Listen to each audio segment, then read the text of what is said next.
So, Disney, J.J. Abrams, Lucasfilm, Kathleen Kennedy suddenly are seeking the advice of the great George Lucas to help them with Episode 9. Isn't this the same people? This is the same people that took George Lucas's sequel trilogy outline and threw it away so that they could create all of these new characters with diversity, representation, yada, yada, yada. Kathleen Kennedy, you threw George Lucas's sequel trilogy outline away so that you guys could create what? I mean, it definitely, George's sequel trilogy outline definitely had a plan with continuity, and it all worked together.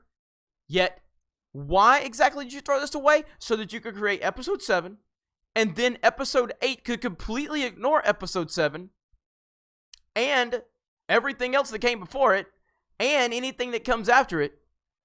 And now JJ's back, and this is what he has to say right here for Episode 9. You know, where is this going? There have been a lot of ideas since the beginning, since George first came up with this, of where things could go. We had a meeting with him before we even, wrote the script about this. I think a lot. Episode 7 or Episode 9? 9. Oh, really? So a lot of, So you seek the advice of George Lucas. Now that you're at Episode 9, now that you have screwed this up so bad, you finally are like, maybe we should ask George what to do. Or maybe, just maybe, you should have just not thrown his sequel trilogy outline away. Because I pretty much guarantee you that we wouldn't have had a Jake Skywalker in that. I'm pretty sure that we wouldn't have been focusing on the new characters first. I'm pretty sure it would have honored Return of the Jedi. I'm pretty sure all that would have happened. Now, again, I'm a JJ fan. I like JJ Abrams. I think he's a good filmmaker. I think he's a good producer. I enjoy his stuff. I enjoy his TV shows. But this is about Kathleen Kennedy. Because Kathleen Kennedy made the decision to get rid of Lucas's sequel trilogy outline before JJ even came on board. Now, I look at JJ and go, you turned down Episode 7 once. And then I guess Spielberg got involved, and they pretty much begged JJ to take Episode 7. And at that point, I feel like JJ should have been like, if I've got this much bargaining power, where's George Lucas's sequel trilogy outline? Oh, you threw it away?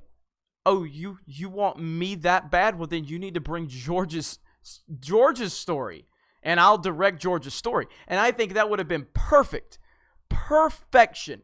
Now, again, as much as I love George, I worship George. George is the man. He's not the best director. I think we can all admit that. But his stories, nobody's touching his stories, especially with Star Wars. So if you have his story and you have someone like J.J. Abrams to execute George's story, it's the best case scenario. And Kathleen Kennedy threw it away. Kathleen Kennedy had this opportunity. Kathleen Kennedy had George's story, and she could have had JJ execute George's story. And she decided social justice was better. Pandering to feminism was more important.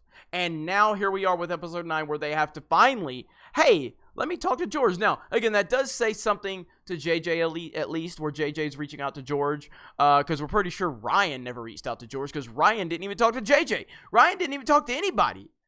And now here we are with this. Listen to the rest of the interview real quick. We'll listen to the rest, and then we'll get back.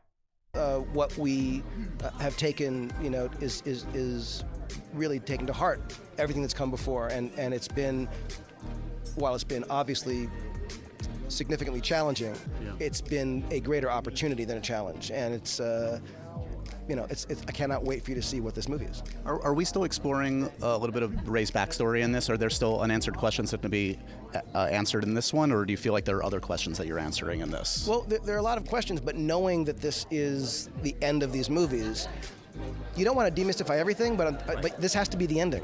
This has to tell the story. One thing I like, we want a little bit of Rey's backstory in this, I or like there's still this unanswered? right here, though. Significantly challenging.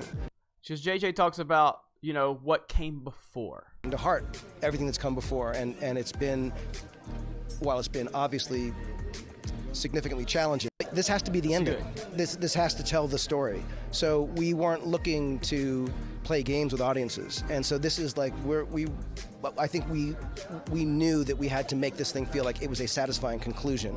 And I can't wait for you to see it. The title of the film is The Rise of Skywalker. There's only one Skywalker left. We know that for a fact, right? Ben Solo. Keep going. So so he's just rising, I guess. He just keeps rising. Kylo keeps rising. I guess in the Horowitz version of this thing, that could be good. And maybe that's what happens. I can't wait. So, yeah. Ultimately, this just continues to show the incompetence of Kathleen Kennedy. This shows this woman has screwed this up from the start. I am just blown away by the stupidity of this woman. I don't get it. I don't understand it, but this is where we're at.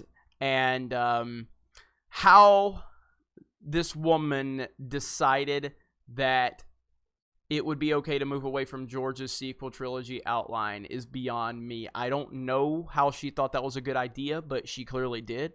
And luckily, JJ, I guess, has reached out to George to get his take on things, something Ryan didn't do. And JJ has said we're being aware of what came before and things like that. And he talked about how this episode 9 is the end of 9 films. So he understands the context of things. But still, regardless of how good The Rise of Skywalker is, and I'm not saying it will be good, but if it is good, it's still, this trilogy's screwed, man. It's screwed. And it's all because of Rian Johnson and Kathleen Kennedy. Like, unbelievable. Anyway, that's my thoughts. Let me know what you guys think. I can't comprehend how Kathleen Kennedy still has a job. But she's a whammon, and you can't fire a whammon. So anyway, you guys have a great day, and we will talk to you later.